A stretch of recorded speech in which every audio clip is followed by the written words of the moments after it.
오늘 4월 15일 새벽 예배의 말씀입니다.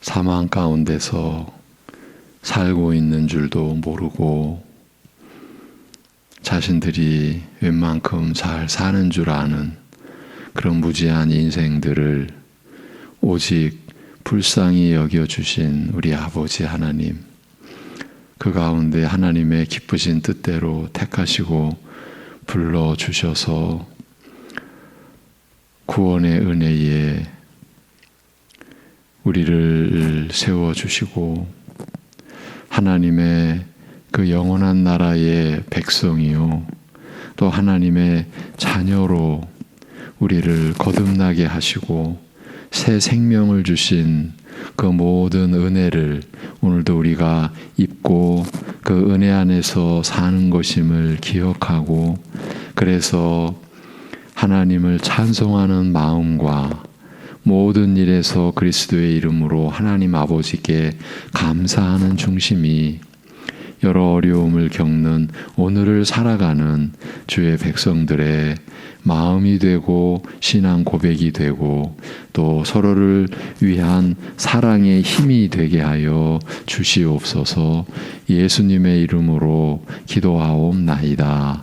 아멘. 오늘은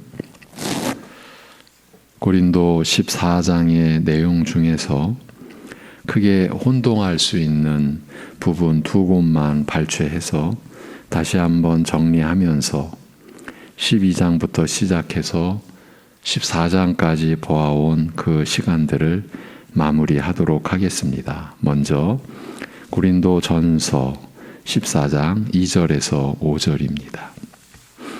두 곳을 볼 터인데 먼저 볼 본문은 2절에서 5절, 고린도전서 14장 2절에서 5절입니다. 우리 같이 보도록 하겠습니다. 다 같이. 방언을 말하는 자는 사람에게 하지 아니하고 하나님께 하나니, 이는 알아듣는 자가 없고 영으로 비밀을 말함이라. 그러나 예언하는 자는 사람에게 말하여 덕을 세우며 권면하며 위로하는 것이요, 방언을 말하는 자는 자기의 덕을 세우고 예언하는 자는 교회의 덕을 세우나니, 나는 너희가 다 방언 말하기를 원하나 특별히 예언하기를 원하노라. 만일 방언을 말하는 자가 통역하여 교회의 덕을 세우지 아니하면 예언하는 자만 못하니라. 아멘. 교회는 무엇보다 사랑을 추구해야 한다. 물론 신령한 것을 추구하되 특별히 예언을 하려고 해야 한다는 말씀과 함께 방언으로 번역된 말이 원문 성경에서는 단수와 복수 두 가지로 쓰였고, 그것은 각각 주문과 외국어라는 말로 이해할 수 있다고 했습니다. 그런 의미로 이해해야 되는데 그동안 많은 사람들이 방언이라는 말 자체를 그 단수와 복수 구분 없이 번역된 그대로 받아들여 사용했기 때문에 방언 문제에 대해서 혼란이 있었던 것이 사실이라 했습니다. 우리가 먼저 이해해야 할 것은 고린도 교회의 당시 고린도 지역에서 횡행하던 그 이교의 신비주의가 은사라는 이름으로 스며들어와서 교회를 어지럽히고 있었다라는 점입니다. 그래서 고린도전서 14장은 그들의 행위를 들춰내어 책망하고 신앙의 바른 질서를 찾게 해주려는데 목적이 있는 것이라 했습니다. 2절은 방언이라는 말이 단수로 쓰여져서 뜻모르는 말 혹은 주문이라는, 주술이라는 그런 의미로 이해해야 하는 구절이라 했습니다. 우리말 성경만 보면 이 구절은 방언으로 기도하는 것을 상당히 긍정적으로 평가하고 있는 것 같은데 그렇지 않습니다. 그러니까 14장 첫 부분부터 사실은 반대되는 의미를 우리가 이렇게 받도록 그렇게 되어 있다라는 거죠. 전혀 반대되는 말입니다. 2절에 나타난 방언이라는 말을 주문이라는 말로 바꿔서 문자적으로 번역하면 이렇습니다. 우리말 성경에는 접속사들이 다 생략되어서 그 혼란을 더욱 부추기는 형편인데 좀 어색하지만 다 넣어서 말해 보겠습니다. 왜냐하면 주문, 뜻모를 말을 말하는 자는 사람에게 말하는 것이 아니기 때문이다. 그러나 하나님께 말한다고 한다. 왜냐하면 아무도 듣는 이가 없기 때문이다. 그럼에도 불구하고 영으로 신비를 말한다라고 한다. 나는 하나님께 비밀을 얘기해. 영으로 나는 기도해. 이렇게 말하는 그것이 사실은 하나님과 우리와의 관계 속에서 정당한, 또 하나님의 허락하신 그런 기도가 아니라 그 잡신을 섬기는 이교의 그 것들이 그대로 고린도 교회에 들어와서 그렇게 자기들은 주장한다. 그 얘기를 우리는 이게 방언이구나. 이렇게 이해해 왔지 않느냐. 그거를 지금 우리가 짚어가고 있는 겁니다. 2절이 왜냐하면이라는 말로 시작하고 있는데 그건 1절에서 특별히 예언을 하려고 하라라는 말을 설명하기 위함인 거예요. 예언을 한다라는 것은 다른 사람에게 진리를 전하여 그를 살리는 데 목적이 있습니다. 이 예언도 단순하게 오해하면 안 된다라고 누차 말씀을 드렸습니다. 앞날을 내다보고 이 성경은 구약에서부터 철저하게 절대적으로 금하고 있습니다. 그런 식으로 은사의 목적이 다 다른 사람을 위하는 데 있다는 점. 하나님이 각 사람에게 여러 다른 은사를 주신 것은 그것을 통해 그 은사를 받은 사람이 잘되고 영화롭게 되기를 의도해서가 아니고 그걸 다른 사람을 위하고 교회를 세워가는 데 사용하라는 의도에서 주신 것입니다. 우리가 12장에서 확인해 온 바입니다. 그것은 3절에서 밝히는 바와 같습니다. 그러나 예언하는 자는 사람에게 말하여 덕을 세우며 권면하여 위로하는 것이요. 예언은 하나님의 말씀을 다른 사람에게 전해서 그와 모든 교인들이 다 하나님의 자녀답게 자라가게 하는 은사입니다. 은사의 목적이 그처럼 사람에게 말해서 사람을 살리는 데 있는 겁니다.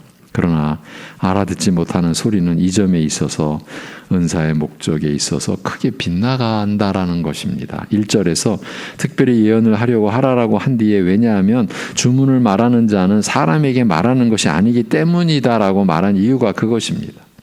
그러니까 무슨 소용이 있느냐, 무슨 덕이 있겠느냐 그 얘기죠. 여기서 하나님께 말한다는 말은 실제로 그렇게 한다라는 그런 뜻이 아니고 이교도들이 자기들 신에게 뜻모를 주문을 외우면서 의식을 치르는 것처럼 한다라는 뜻입니다. 내가 이런 신비한 말로 하나님께 말하고 있다라고 저들은 저렇게 주장하는데 그거를 교회 안으로 가져오면 어떻게 하겠느냐. 바로 그 얘기를 하고 있는 거예요. 그렇게 말하는 이유가 있다라고 합니다. 왜냐하면 아무도 알아들을 수 없기 때문입니다. 그 뒤에 구절이 이렇게 번역됩니다. 이교도들이 중얼중얼거리면서 주문을 외우면 그게 무슨 뜻인지 아는 사람은 아무도 없지 않겠습니까? 그런 걸 두고 이교도들은 내가 신께 신령한 일을 고한다. 신을 만난다라고 하는데 아무도 알아듣지 못하니까 그들이 그렇게 주장하면 그런가 보다. 여기에다 속아 넘어간 거죠. 그렇게 신을 만난다고 하는데 고린도 교인들도 그런 그 사이비 이교의 문화를 따라하고 있다라는 것입니다. 그런 거로 그 영으로 비밀을 말함이니라. 우리가 오해해 왔을 때 결정적인 구절이었죠. 우리는 영으로 비밀을 말해 하나님과. 여러분, 성경에서의 비밀은 오직 우리 주 예수 그리스도이십니다. 하나님이 우리를 모르시겠습니까? 망고로부터 감추어져 왔던 비밀이 열렸습니다. 곧 하나님의 아들 주 예수 그리스도이신데 우리는 내가 영으로 비밀을 말한다. 그렇게 우리가 주장해 왔던 겁니다. 우리도 주문을 외우는 자들이 그런 주장을 한다라는 뜻입니다. 우리말 번역이 그럼에도 불구하고라는 접속사가 빠져 있어서 긍정적으로 이해되기가 쉽게 되어 있지만 그게 아닙니다. 원래 참된 방언의 은사는 사도행전 2장에서처럼 사람에게 말해서 사람을 유익하게 하려고 주신 것. 그러니까 하나님 나라의 일을 저 타지에서 온 사람들이 자기가 있던 나라 말로 들었습니다. 자, 그러면 저쪽에서 방언을 옹호하는 사람들도 어떻게 갖다 붙이느냐 하면 그 사도행전 2장을 방언의 은사와 통역의 은사가 한꺼번에 임한 증거다 이렇게 또 말합니다. 얼마나 잘 갖다 붙이는지 모릅니다. 예. 그 자리에서 방언의 은사가 임할 때 또 통역의 은사가 임해서 그대로 그 자기가 있던 지역의 그 외국어로 알아들었다 이렇게 지금 얘기들을 합니다. 그렇게 만들어내는 것에 우리들이 얼마나 많이 속아왔는지 모릅니다. 예. 사도행전 2장에서처럼 사람에게 말해서 사람을 유익하게 하려고 주신 것인데 뜻모를 주문을 외우는 사람들은 나는 지금 하나님께 말씀드리고 있어 이렇게 주장하며 더 나아가 영적인 신비한 일을 말씀드리는 것이라고 주장한다라는 거예요. 자기도 무슨 말인지 아무것도 모르는데. 예. 예. 여러분 좀 유치한 얘기지만 제가 그런 경험 다 했다고 그랬죠. 통역의 은사 그때 뭐라고 말했다고 했습니까? 그 통역하는 그 사람이 다 이제 꾸미고 참 저 어릴 때입니다. 청소년 때입니다. 너는 영리한 것 같은데 노력을 안 해. 그게 통역의 내용입니다. 그러면 제가 이제 그 방언의 기도를 한다고 만약에 가정을 하면 저는 지금 비밀을 말합니다. 하나님, 저 비밀을 알려드릴게요. 저 영리한데 노력 안 해요. 저 영리한데 노력 안 해요. 저 영리한데 노력 안 해요. 이러고 기도하고 있다라는 얘기가 되는 겁니다, 여러분. 저 이렇게 생각하는 것도 몇십 년 뒤나 그게 분별이 됐습니다. 예.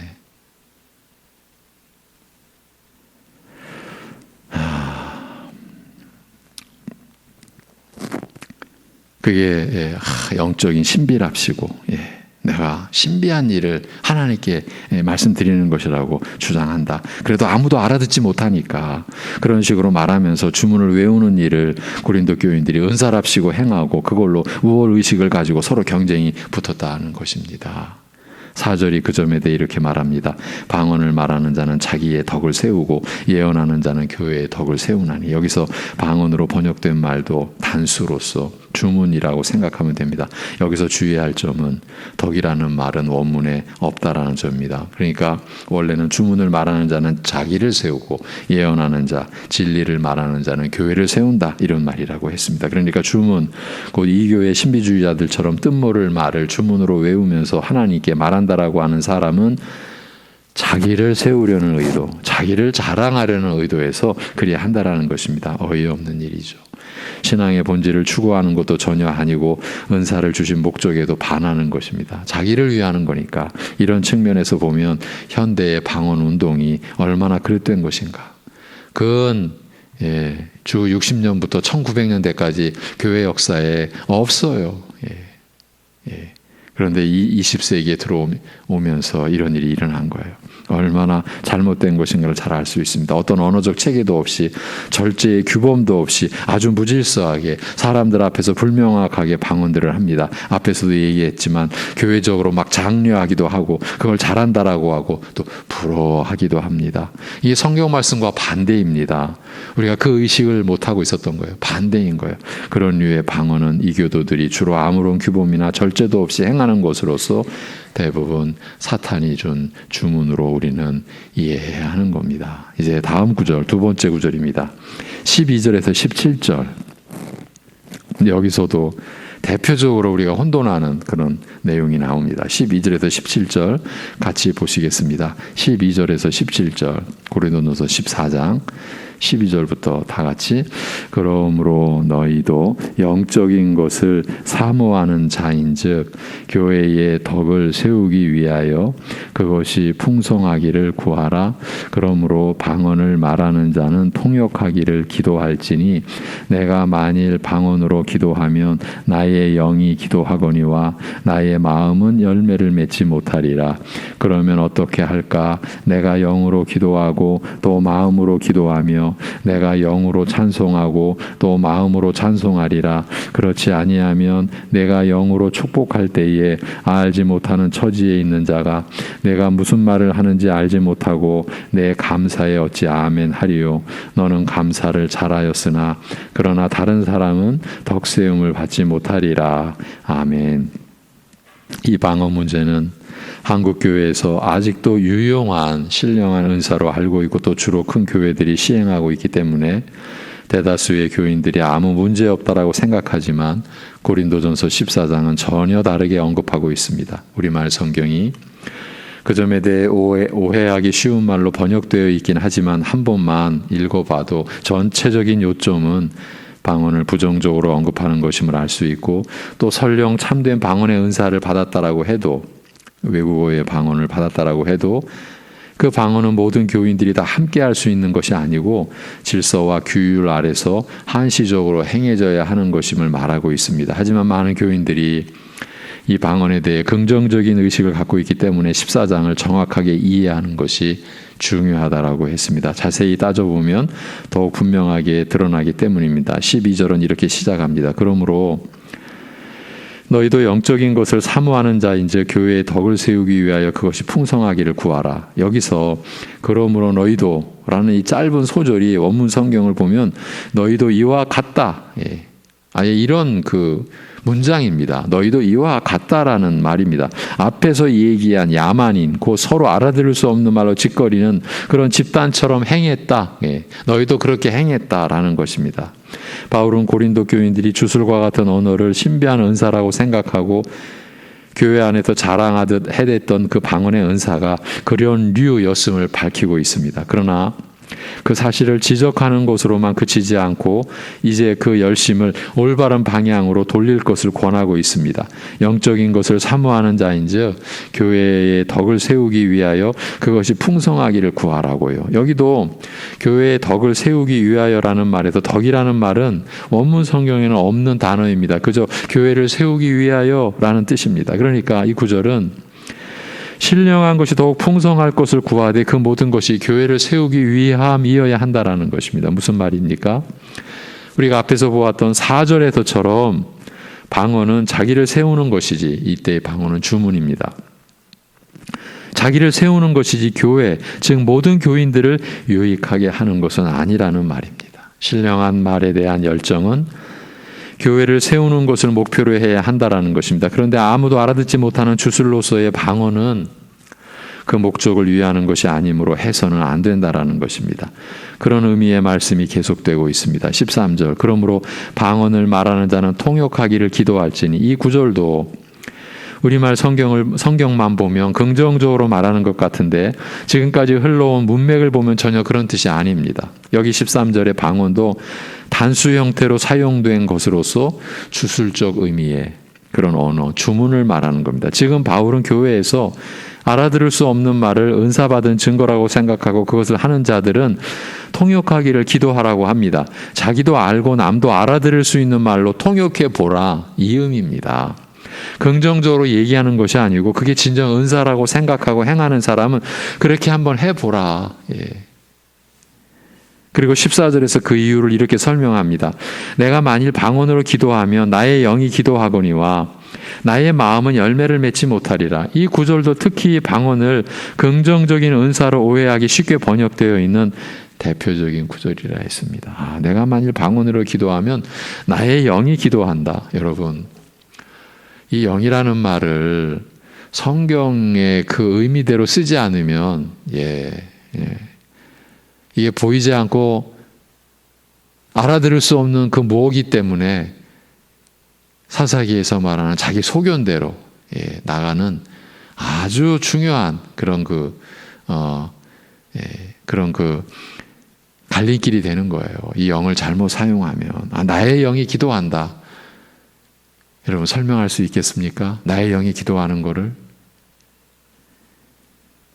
그것은 우리말 성경이 왜냐하면이라는 중요한 접속사를 여기서도 빼고 번역했기 때문에 우리로 하여금 혼동을 주는 거예요. 그걸 빼버리니까 이 구절 전체가 방언 기도가 있고 그것이 곧 영이 기도하는, 그래서 깊은 어떤 신의식, 하나님과의 깊은 어떤 공감 의식 속에 들어가 있는 것처럼 그런 상태임을 증명하는 것처럼 보이는데 실은 그렇지 않습니다. 이 구절은 13절처럼 해야 할 이유를 설명해 주는 부정적인 차원의 구절입니다. 왜냐하면 내가 만일 이 방언은 주술입니다. 그 주문으로 기도하면 나의 영이 기도하거니와 나의 마음은 열매를 맺지 못하기 때문이다. 이런 말씀입니다. 즉 아무도 알아듣지 못하는 말로 기도하면 자기가 영으로 기도한다라고 해도 그렇게 주장을 해도 그 의미입니다. 영으로 기도한다라는 게 있다라는 게 아닙니다. 그냥 자기가 그렇게 주장을 하는 거예요. 아무도 듣지 못하는 말로 기도하면서 자기가 영으로 기도한다라고 해도 근데 자기 마음에 아무런 의미도 남아있지 않기 때문이라는 거예요. 아무 열매가 없어요. 왜 무슨 말인지 하나도 모르니까. 그러니까 지금 이 구절도 방언으로 기도하라는 말이 아니고 하지 말라라는 의도로 기록된 것임을 알 수 있습니다. 정방언으로 기도하려고 한다면 반드시 통역을 대동해 보라.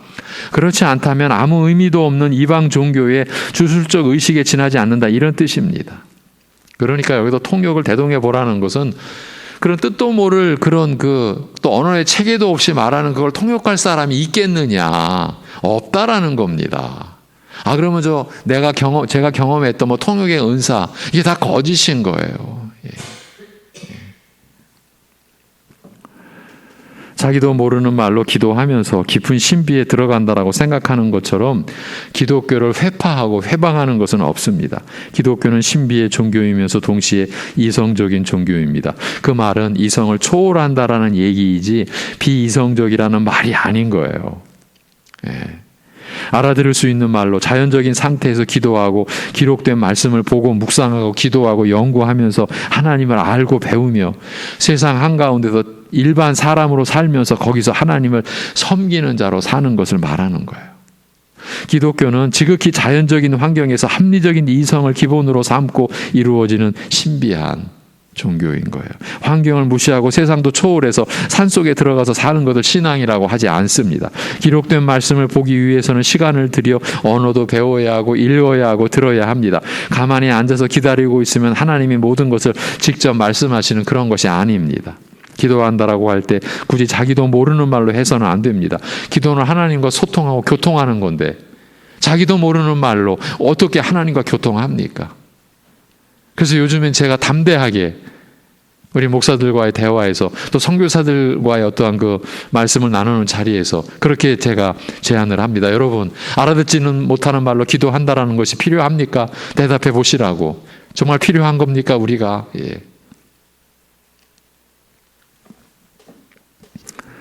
기도한다라고 할 때 굳이 자기도 모르는 말로 해서는 안 됩니다. 말과 글과 귀와 이성을 주신 분이 하나님이십니다. 그러면 어떻게 해야 할까요? 15절에서 이어집니다. 그러면 어떻게 할까? 내가 영으로 기도하고 또 마음으로 기도하면 내가 영으로 찬송하고 또 마음으로 찬송하리라. 이 구절도 또 앞에서의 맥락에서 또 오해하는 겁니다. 예배로 모일 때는 이렇게 하라는 겁니다. 기도하고 찬송할 때 어떻게 해야 하는지를 제시합니다. 영으로 하고 또 마음으로 하라라고 말합니다. 여기서 영으로라는 말은 어떤 신비한 현상을 얘기하는 것이 아닙니다. 이 말은 에베소서 6장 18절에서 모든 기도와 간구를 하되 항상 성령 안에서 모든 기도와 간구를 하되 항상 성령 안에서 기도하고라는 말씀에서 성령 안에서 기도하라는 말씀과 같습니다. 다른 것을 생각하지 말고 오직 성령께서 주시는 힘으로 전적으로 성령의 인도하심과 도우심만을 의지하는 가운데 언제 어디서나 기도할 수 있다라는 말입니다. 그리고 마음으로라는 말은 이해력, 지성, 통찰력이란 뜻이라고 말씀드렸습니다. 그러니까 영으로 기도하고 또 마음으로 기도한다라는 것은 성령께 온전히 의존하는 것과 그러니까 주님을 온전히 의존하는 것과 동시에 정신 똑바로 차린 상태에서 이성적 기능을 마비시키지 않고 가장 이성적인 생각과 말로 기도해야 한다라는 것입니다. 여러분, 우리가 조금 어른들 앞에서 얘기할 때도 정신 차리려고 하지 않습니까? 부모님 앞에서 정신 차리려고 하지 않습니까? 근데 부모님 앞에서 내가 무슨 말을 하는지 횡설수설을 한다라면 그건 부모님을 모독하는 것 아닙니까? 그런 의미인 거예요. 성령께 온전히 의존하면서 그게 믿음이죠. 동시에 정신 똑바로 차린 상태에서 하나님이 나에게 주신 이성적 기능을 마비시키지 않고 가장 정신 차린 상태에서의 생각과 말로 기도해야 한다는 겁니다. 찬송도 마찬가지입니다. 알아들을 수 없는 말이나 노래를 영으로 하고 마음으로 한다라고 그렇게 우겨서는 안 된다라는 것입니다. 여러분, 방언 찬송이라니요. 너무 이게 그야말로 이기호입니다. 이기호가 사입입니다. 예. 너무 그런 거를 제가 다 경험했었던, 예. 그 거짓 속에 있었던 그 어두움의 증인입니다. 예. 그러니 그러지 말라라는 성경의 말씀입니다. 16, 17절은 그렇게 해야 할 이유를 부정적인 차원에서 설명함으로써 우리는 이제 이 부분에서 오늘 마무리하려고 하는데, 그렇지 아니하면 내가 영으로 축복할 때에 알지 못하는 처지에 있는 자가 내가 무슨 말을 하는지 알지 못하고 내 감사에 어찌 아멘하리요. 너는 감사를 잘하였으나 그러나 다른 사람은 덕세움을 받지 못하리라. 다른 사람은 아무런 의미가 없다라는 거예요. 알아듣지 못하는 말로 기도하면 다른 사람에게 어떤 유익이 있겠느냐는 말입니다. 복을 빌어도 무슨 말인지 모르고 감사 기도를 해도 못 알아들으면서 언제 아멘 하는지도 모르면 그게 무슨 소용이 있느냐. 그건 다른 사람을 신앙으로 세우는 참 은사의 모습이 아니라는 겁니다. 여기도 다른 사람은 덕세움을 받지 못하리라는 말에서 덕이라는 말은 없습니다. 다른 사람을 세우지 못한다, 그 뜻입니다. 그러니까 알아들을 수 없는 말을 주술로서의 방언을 계속 알아들을 수 없는 그 주술로서의 방언을 계속하는 것은 은사의 주된 목적인 다른 사람을 유익하게 하고 교회를 세우는 일을 하는 것이 아니기 때문에 해서는 안 된다는 것입니다. 전적으로 성령에 사로잡혀 행하려고 하되 이성을 총동원해서 통찰력을 함께 총동원해서 자기도 남도 알아들을 수 있는 말로 기도도 하고 그렇게 구별된 음성과 소리로 찬송도 해야 옳다라는 것입니다. 이처럼 사도 바울은 계속해서 고린도 교인들이 행하던 주술로서의 방언을 신비한 영적 의식으로 알고 행하던 것을 중단할 것을 요구하고 있습니다. 아무리 많은 사람들이 자기들 체험을 앞세워 부인한다라고 해도 성경은 그렇게 말하고 있지 않습니다. 방언하는 사람들 자신도 무슨 말인지 모르는 것이 주술적인 의미의 방언입니다. 무서운 일입니다. 물론 모든 체험이 없다라는 말이 아닙니다. 그런데요, 다른 종교에서도 체험이 실제합니다. 다른 종교에서도 이 주술, 주문이 실제합니다. 다만 우리가 경계하는 것은 성경이 말씀하는 것보다 체험을 우선시하는 그 잘못된 신앙, 체험했으니 성경이 뭐라고 하든 중요하지 않다라고 하는 거, 그게 불신앙입니다. 고린도 교회가 바로 그렇게 하고 있었습니다. 옛날에 이방신을 섬기던 때 행하던 주술적인 의식을 교회 안에서 행하고 있었던 것입니다. 바울은 그것을 중단해야 한다라고 말하고 있는 겁니다. 물론 방언한다고 다 색안경 끼고 보라는 얘기가 아닙니다. 고치면 된다라는 말을 하고 있는 겁니다. 사도는 이와 같은 말씀을 통해서 모든 교회가 참되고 바른 교회로 세워져 갈 수 있도록 돕고 있는 것입니다.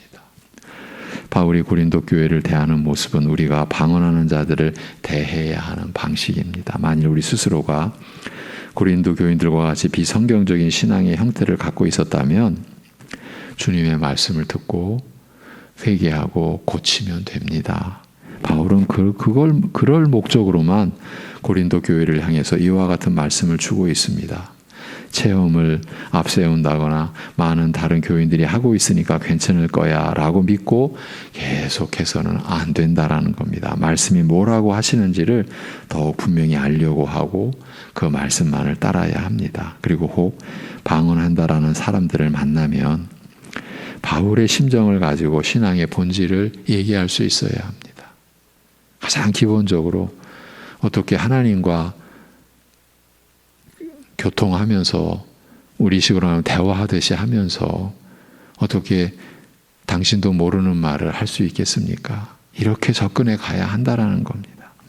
신앙의 본질을 얘기할 수 있어야 합니다. 잘못된 것이라고 말할 수 있어야 하되 무조건 잘못했다고만 말하지 않고 성경이 말씀하시는 대로, 즉 바울이 말하는 논지를 따라 그 논지를 먼저 잘 배우고 습득해서 그렇게 변증하고 변화할 수 있어야 되는 거예요. 우리 신앙을 변화할 수 있어야 되는 거예요. 예. 이 방언을 말하면 믿지 않는 사람들이 미쳤다 이렇게 얘기한다고 그랬죠. 제가 잊어버릴 수 없는 그런 또 카트가 있어요. 예, 그렇게 막 모여가지고 막 한쪽에서 막 그 방언하고 또 한쪽에서 막 귀신 쫓는다라고 하고 막 그런 그 넓은 그런 곳에 제가 화장실을 갔다가 오면서, 그러니까 그것을 지나던 한 사람이 이게 무슨 소리인가 하고 문을 딱 열다가 딱 나온 첫 마디, 미쳤구나. 저 사람들 미쳤구나. 그 미쳤구나라고 하는 게 고린도서 14장에서 나오는 그 소리예요. 제가 바로 옆에서 그렇게 말하는 사람을 들었어요. 저는 그때 그곳에 빠져 있었을 때죠. 그런데 그게 안 잊혀졌어요. 미쳤구나. 이 미친 사람들이구나. 예.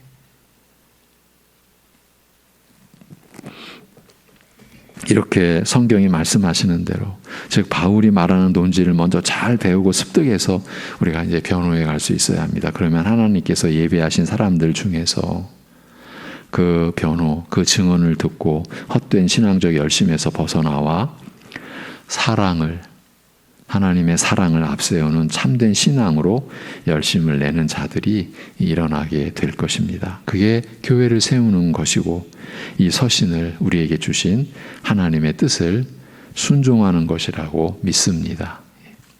이렇게 고린도전서 14장까지를 이렇게 마무리하겠습니다. 그리고 이제 다음 주에 다시 데살로니가 전서로 돌아가도록 하겠습니다. 기도합니다. 하나님 아버지,